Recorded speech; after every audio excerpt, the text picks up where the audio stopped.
Newsbreak. Sa headlines kan mga balata, basurang itinambak sa Campo Santo kang Magaraw, Camarines Sur, naliniga na. Eskwelahan kang maestrang nagadan sa aksidente sa motorsiklo sa Pili, Camarines Sur, nagmumundo. Mga hobenes na nagpapasaway subot sa grandstand kang Barangay Peñafrancia, Ciudad kang Naga, hinahanap na.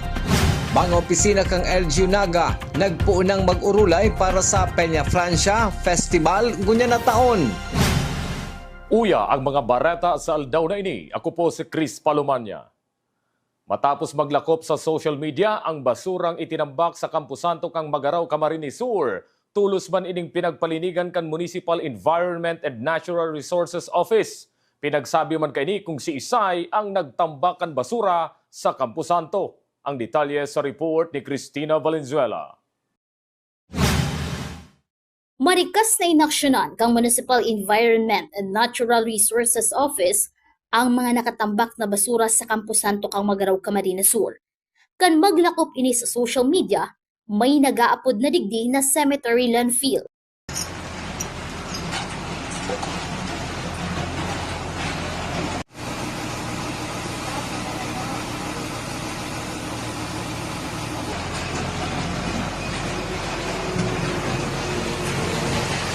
Paliwanag kang Menro, akala subot kang ahensya, kaya na kan sa indang personay na mag-drive ning truck asin magtambak kan mga basura sa dump site habang dai pa ini nadadara sa sanitary landfill sa Legazpi City.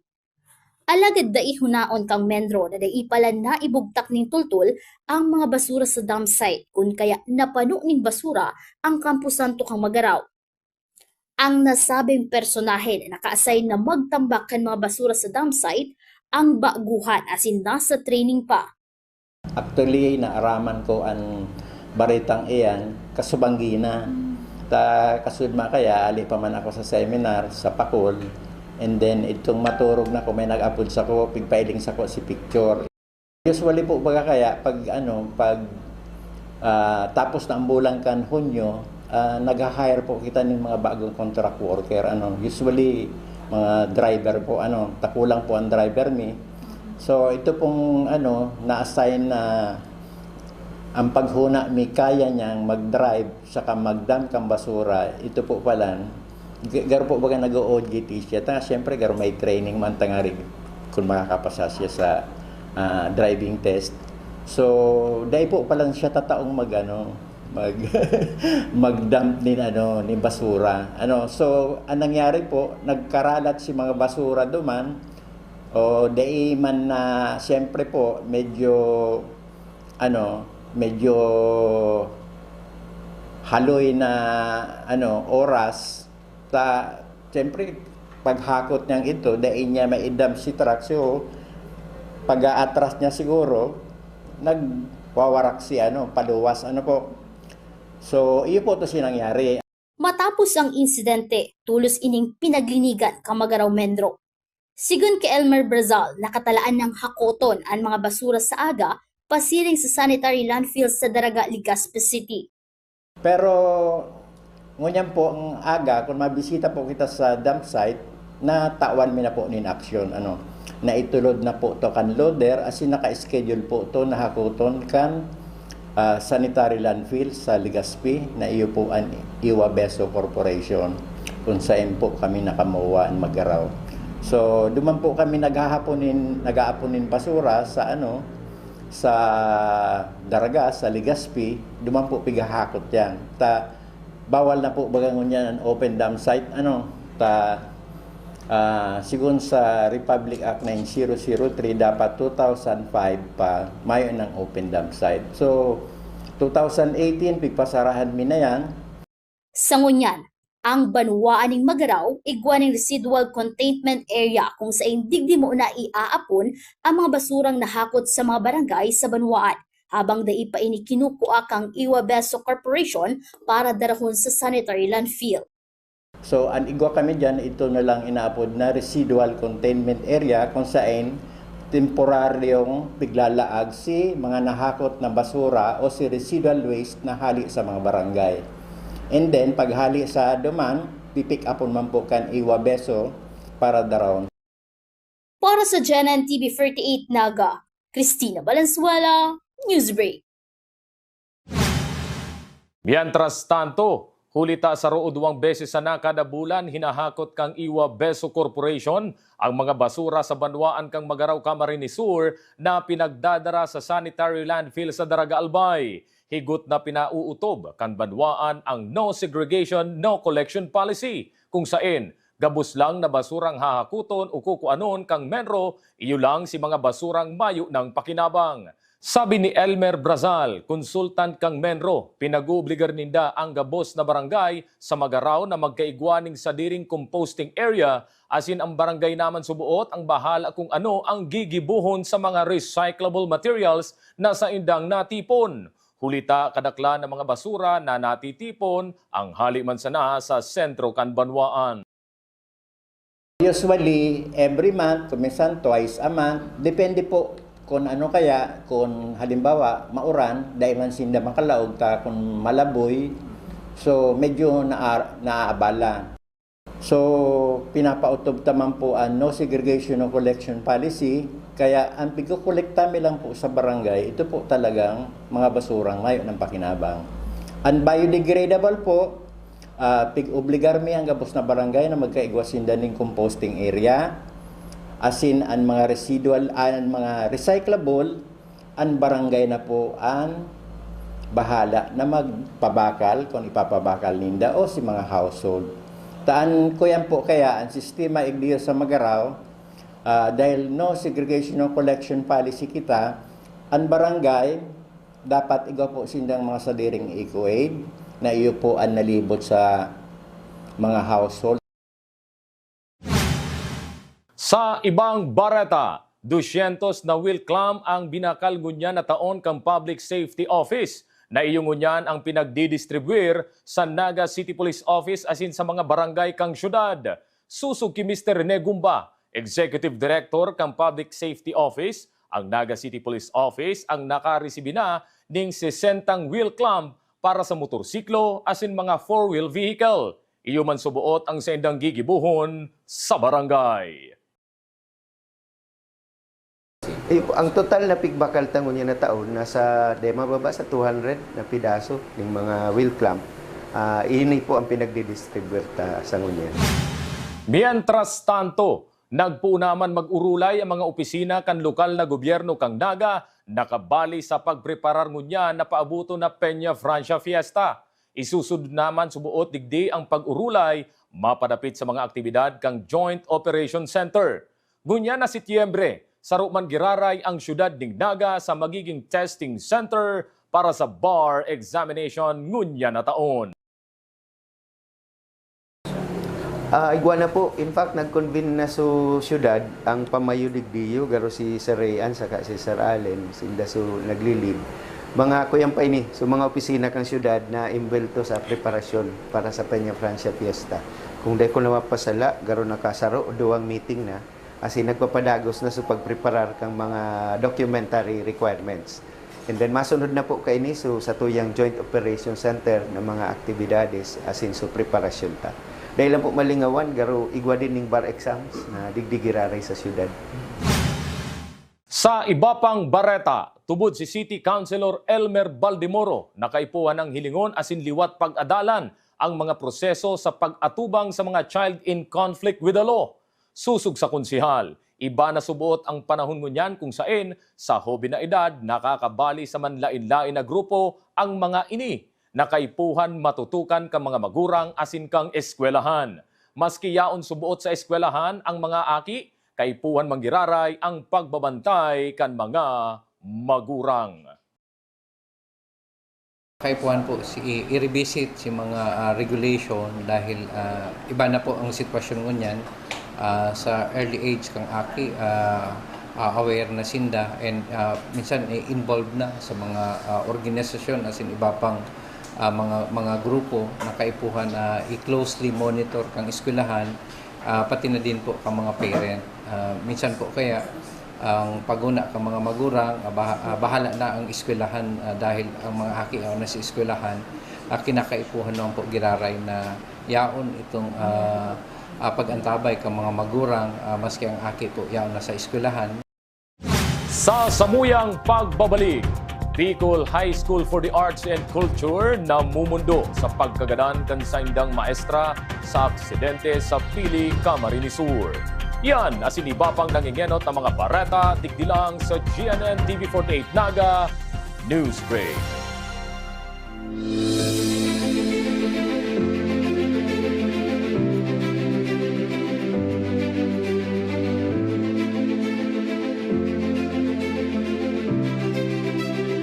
Different backgrounds, one premier education. Here, there are no borders. This is our school. This is our home. Beyond borders, beyond barriers, from Bicolano dreams to international horizons. NCF is where everyone belongs.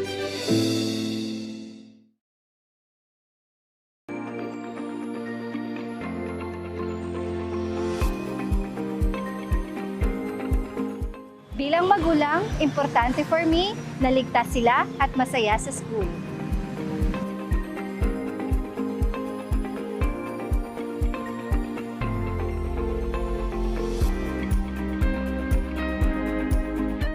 At NCF, the energy just feels right. You come for the school, but stay for the people.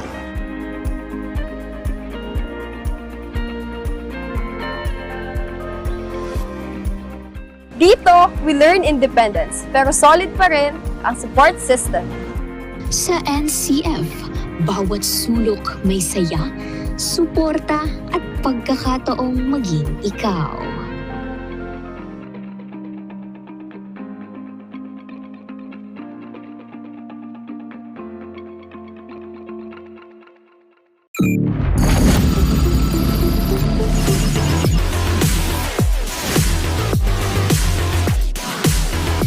Invest in your dreams. We'll handle the innovation-powered excellence. This is how we lead the future.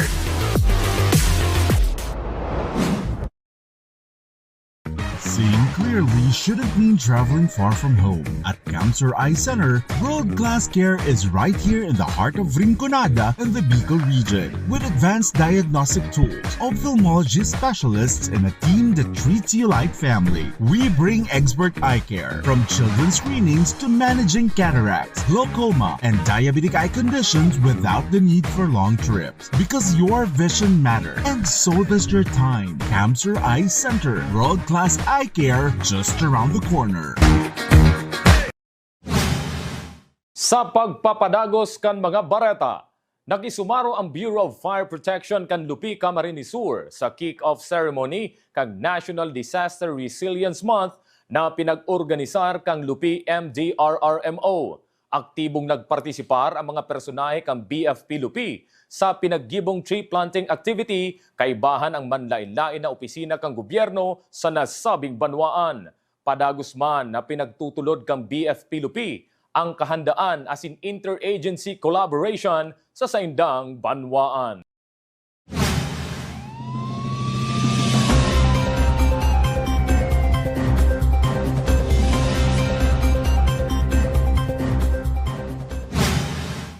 Sa police report, nagmumundo ngunyan ang bilog na komunidad kang Bicol High School for the Arts and Culture sa pagkagada ni Teacher Angeli Dasmariñas.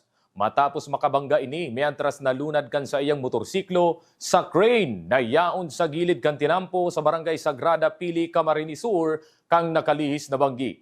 Sa mga impormasyon na pinaabot sa GNN TV48 Naga, mayo subuot ning early warning signage sa tungod kang heavy equipment asin binugtakan lang subuot kang nangyari ang insidente. Mayo pang ipinapaluwas na statement ang lokal na gobyerno kang Pili dapit sa insidenteng ini. Sa iba pang police report, sa Dasmariñas, Cavite, naaresto kang tracker team kang Garchitorena Municipal Police Station sa pamamayo ni Police Major Rodolfo Ramos ang sospek na may kasong murder. Bit-bit kan tracker team kan Garchitorena Municipal Police Station ang warrant of arrest na sa indang isinirbi sa sospek.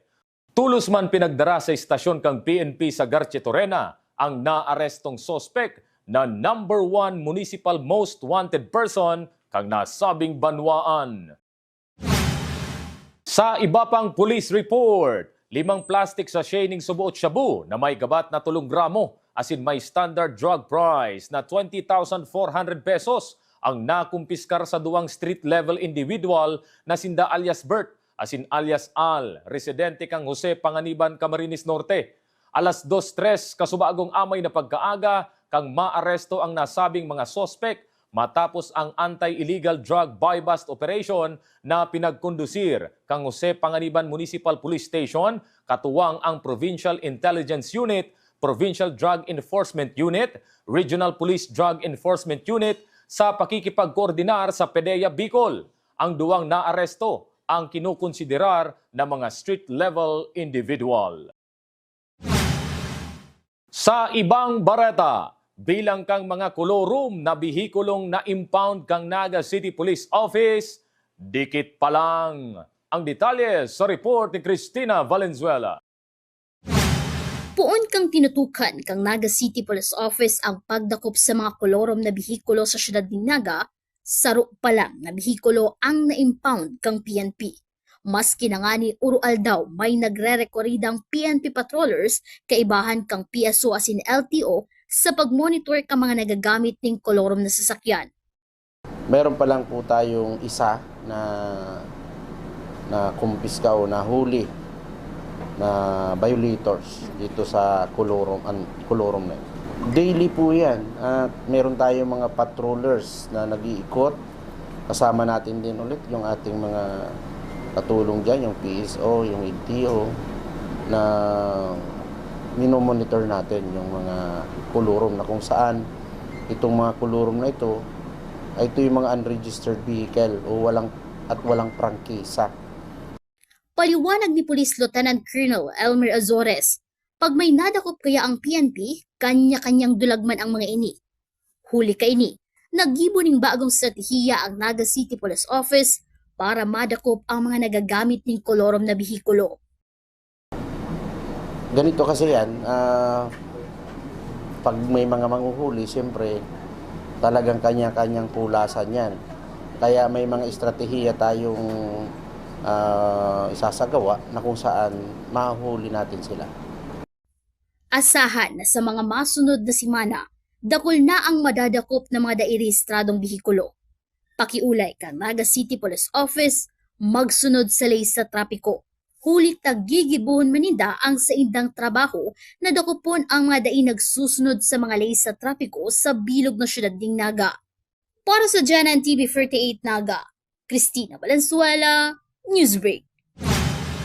Padagos sa mga bareta, nangangapudan sa publiko si punong barangay Jackie Villafuerte, kan barangay Peña Francia, syudad ng Naga, na mag-report sa barangay ang si Isayman na nakakabisto sa mga hobenes na nakuunan kan sa indang CCTV camera na subuot nagpasaway sa parte kang grandstand kang barangay Peña Francia.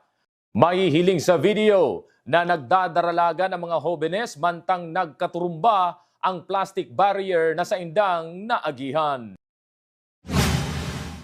Yan ang mga bidang baratang nakalap kag mas kinakusog na pwersa kang GNN TV 48 Naga News and Bicol Affairs. Day malingaw na i-follow ang samuyang official Facebook page, GNN TV 48 Naga. Pandagos kaming mahatod ng mga baratang garantisadong nangyayanot asin na papanahon. I-hit ang subscribe button sa samuyang official YouTube channel, GNN TV 48 Naga. Para updated kita sa mga barata asin istoryang bida ang Bicolano. Ako po si Chris Palomania, asin ini ang GNN TV 48 Naga Newsbreak. Sa NCF, tambayans are not just tambayans. They are a place to vibe with your people. It's where Tigers connect. And sometimes, it's also the best place para huminga.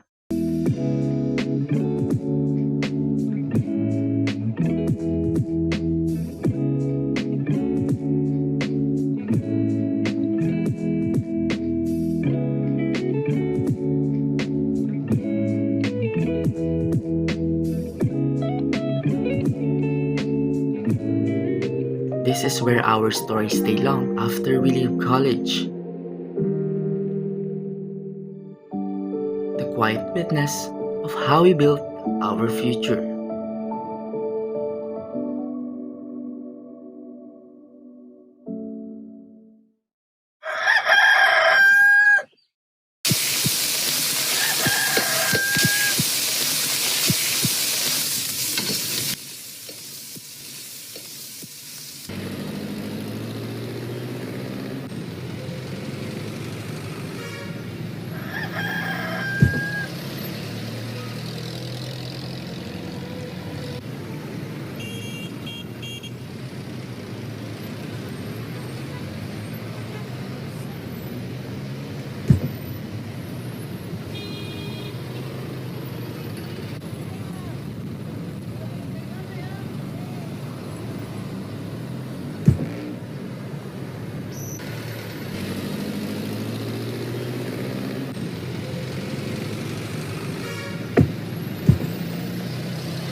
Pakiwin ko na po lahat yan.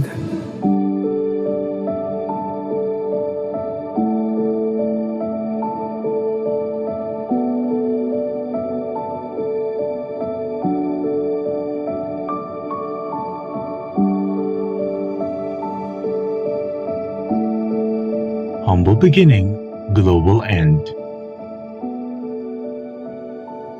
NCF, world-class affordable education for every Filipino family.